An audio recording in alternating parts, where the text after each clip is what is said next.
itu kesepakatan kan di pertemuan ini tadi tidak terjadi kesepakatan.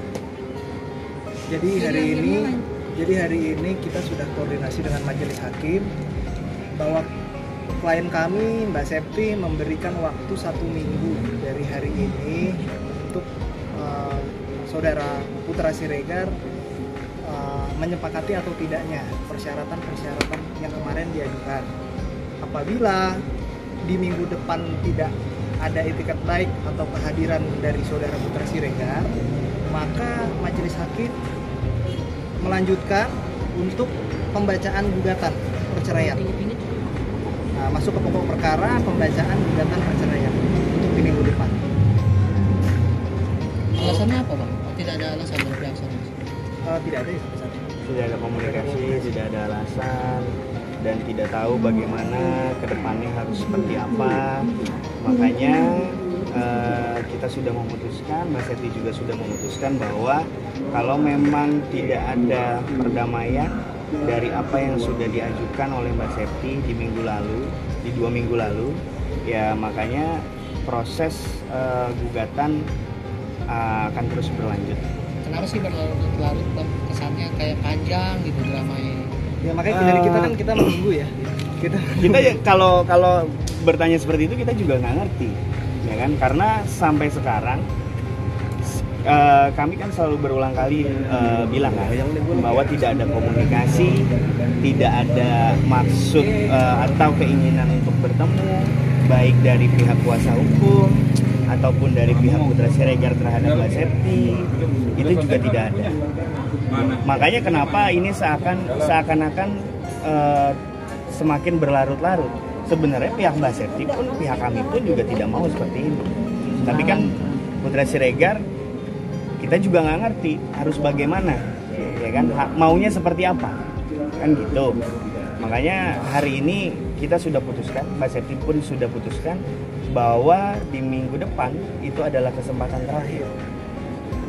Gitu. Untuk total poin kesepakatannya 2 minggu lalu itu ada berapa sih, Bang? Kayaknya banyak banget kemarin tapi nggak disebutin total angkanya.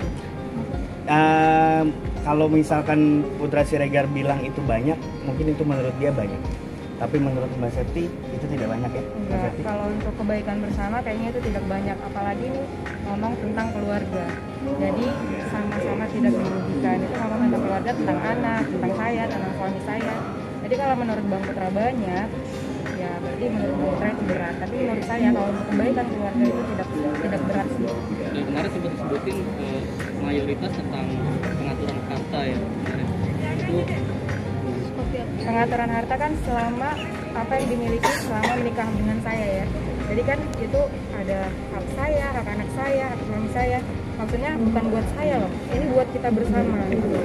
Harta bersama. Jadi kalau ngomongin masalah aset, ya ini kan buat sama-sama loh. Bukan buat pribadi sendiri gitu. Karena kita punya anak, punya masa depan buat anak-anak kita, saya, suami saya, bukan untuk diri saya sendiri. Berarti selama menikah banyak memiliki aset. Saya garis bawahi tadi ya, Mbak. Berarti apakah jumlah total aset itu akan dibagi 2 sepenuhnya atau seperti apa? Milik bersama sih, lebih milik bersama. Jadi nggak ada yang dipecah gitu. Iya. Bang, tapi biasanya kan dalam gugatan perceraian itu harta bersama sebenarnya istri memiliki hak berapa persen gitu. Iya. Itu seperti apa? Mungkin bisa Itu kan kita belum masuk ke ranah situ.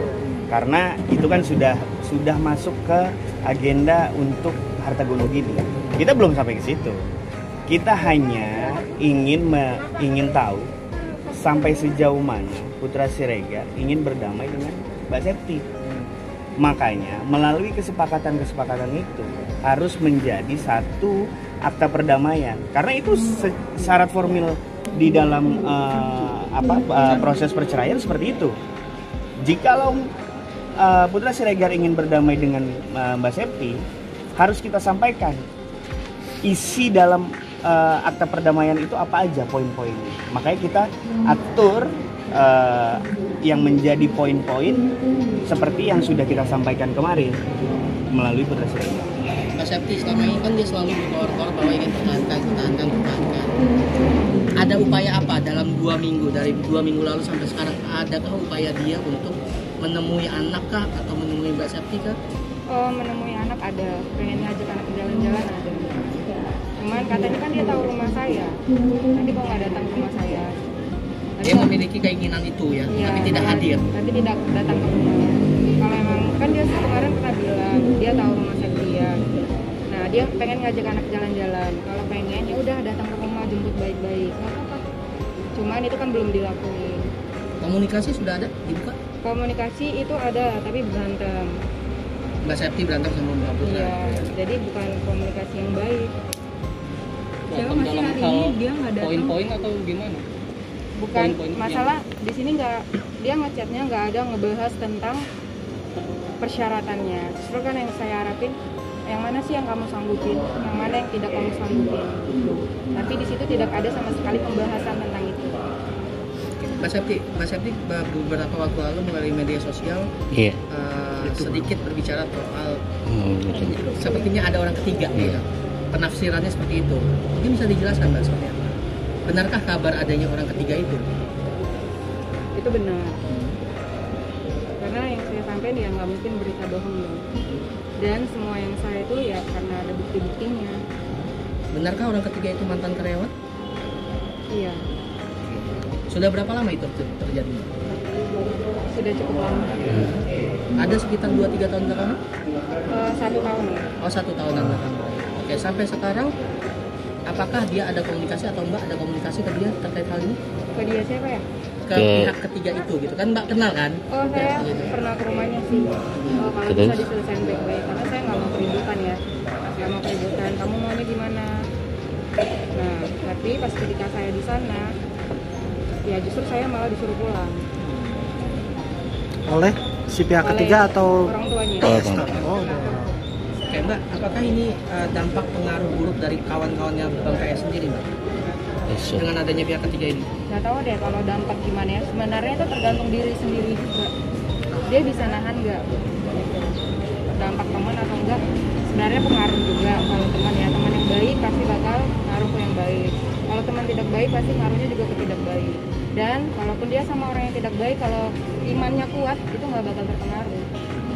Mbak ini kan sebelumnya pada awal tuh masih menutupi ya soal penyebab kesalahan berulang ini ya, dan kenapa akhirnya itu loh, apalagi ini di Itu karena saya benar-benar capek ya. Capek itu saya harus nyari rezeki ya buat anak-anak saya. Yang kemarin katanya dia udah transfer duit, itu baru transfer itu bulan ini. Jadi kalau dia ngomong, saya harus selalu ngasih kok. Iya, selalu ngasih. Tapi kan kemarin ada yang enggak. Dan itu baru ditransfer itu bulan Februari ini. Oh, baru bulan Februari ini? Setelah di spill sosial media reaksi. Ya, Bang Putra sendiri. Ada, dia bilang kalau itu yang buat kamu puas ya udah lakuin aja. Dia bilang. Tapi anak-anak kita yang bakal jadi korban. Iya, anak-anak kita bakal jadi korban. Tapi penyebabnya ya karena kamu nggak bisa nahan diri kamu. Saya juga nggak bisa nahan diri saya karena saya harus mikirin anak-anak saya. Saya harus kerja sekarang. Terus belum lagi mikirin tentang ini persidangan ini. Gitu. Berarti komunikasi soal pertengkaran ini Dari situ ya. Iya, makanya mungkin saya udah nggak bisa nahan ya. Sementara dia harus ngelindungin orang lain, bukan saya yang dilindungi. Yang Mbak tahu? Enggak ya? Setelah ada hal ini mereka sudah selesai gitu Mbak atau Nggak tahu mereka udah selesai apa belum, karena kan saya nggak ngikutin nih, saya nggak ada di rumah. Saya nggak tahu mereka udah selesai atau masih. Jadi Mbak Septi nggak tahu nih hubungan itu masih berlanjut atau enggak. Tapi dari pihak ketiga ini udah minta maaf ke Mbak Septi. Nggak sama sekali, justru dia ngerasa di belakang gue ada Putra Siregar, nggak ada yang bisa ngalangin gue. Mbak Septi sendiri ini kan katanya setahun yang lalu ya sudah adanya orang ketiga. Mbak Septi awal mula tahunya dari bagaimana? Curiga gitu. Mbak Septi mergoki atau Main handphone terus. Main handphone terus. Jadi ada kecurigaan dari situ ya Mbak ya. Lalu Setelahnya yang ngeliat sendiri, Oh, ngeliat dengan mata kepala sendiri. benarkah kabar ngelihat dengan mata kepala sendiri PS check-in sama dia?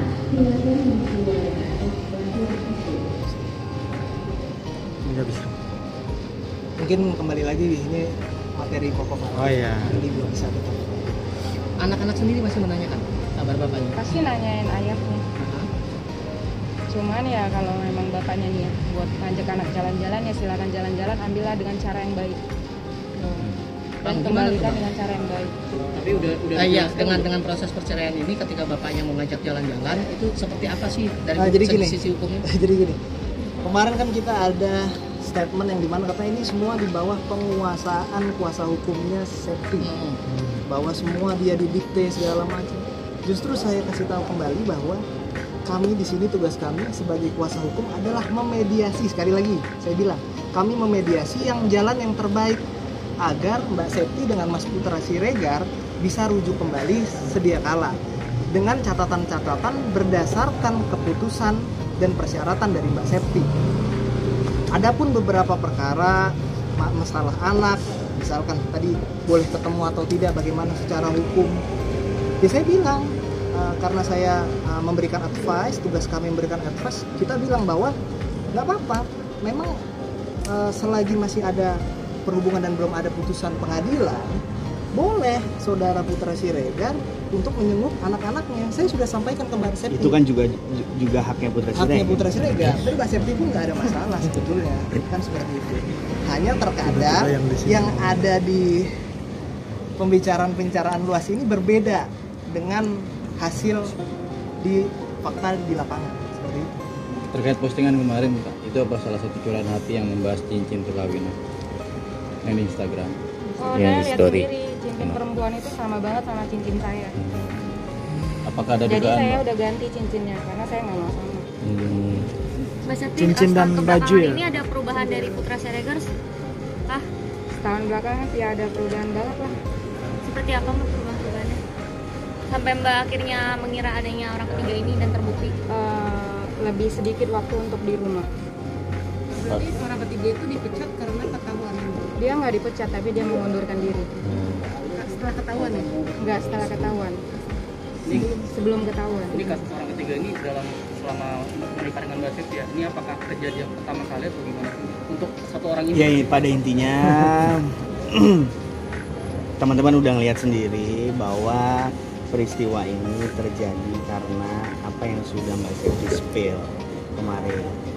Terlepas itu berapa kali, apakah sudah berapa lamanya, biarlah caranya Putra Siregar bisa menyelesaikan atau ada keinginan untuk benar-benar rujuk gitu lah. Tunjukkanlah keseriusan itu, ya kan? Mbak Septi ini sudah datang berulang kali dan mungkin minggu depan adalah yang terakhir gitu. Tapi Mbak, ini kan ini sudah memberikan kesempatan berulang ya, Iya. berulang Betul. gitu kan. Kenapa sih Mbak masih memberikan kesempatan berulang padahal kesalahan itu terjadi berulang kali? Karena dia nyampein gini, kasihan anak-anak jadi korban. Oke, aku bakal mikirin itu.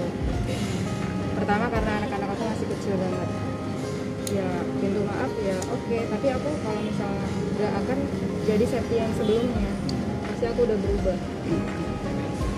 Kasih kesempatan karena dia ngomongnya gini, ya saya pasti akan mempertahankan keluarga saya, itu yang disampaikan. Makanya saya selalu ngasih kesempatan buat Bang Putra. Septi yang tidak Septi yang Dulu.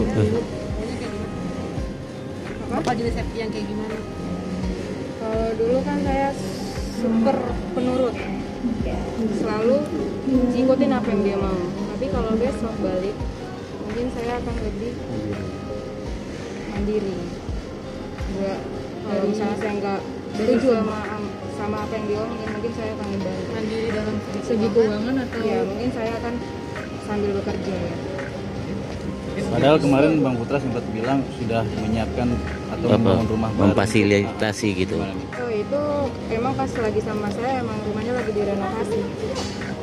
Jadi disayangkan dengan adanya seperti ini menjadi kosong rumah yang direncanakan. Yang buat rumah itu kosong ya dia sendiri, bukan saya.